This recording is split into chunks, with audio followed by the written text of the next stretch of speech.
On est aux 30e journée de l'AMCAR et on a le plaisir et l'honneur d'avoir parmi nous le professeur Damien Bonnet qui est notre expert des cardiopathies congénitales. Professeur Damien Bonnet est chef de service de cardiologie pédiatrique et congénitale à Necker et qui reste le centre de référence des cardiopathies congénitales en France.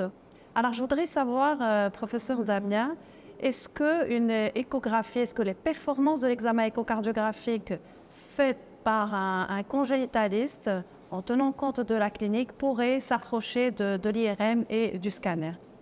Oui, tout à fait. Dans la très grande majorité des cas, et en particulier chez les jeunes enfants, l'échographie suffit pour faire le diagnostic et porter les indications de traitement, que ce soit percutané ou chirurgical.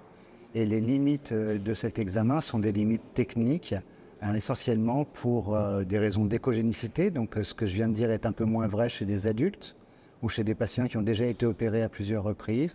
Et c'est bien sûr faux pour des structures qui ne sont pas visibles en échographie, comme les artères ou les veines pulmonaires, ou certaines pathologies de l'aorte, ou des artères coronaires qui vont justifier l'utilisation d'imagerie en coupe. Alors, pratiquement parlant, quel est l'apport de ces nouvelles techniques d'imagerie à l'ère du développement de la cardiologie interventionnelle et de la chirurgie, pratiquement parlant? Donc, l'apport de ces techniques, c'est essentiellement pour guider des procédures. C'est-à-dire qu'il faut que le diagnostic soit déjà fait. De temps en temps, on a besoin, pour optimiser le choix de la procédure, d'avoir un complément de diagnostic qui n'est accessible que par ces techniques. L'exemple serait l'imagerie des artères coronaires dans certaines cardiopathies complexes.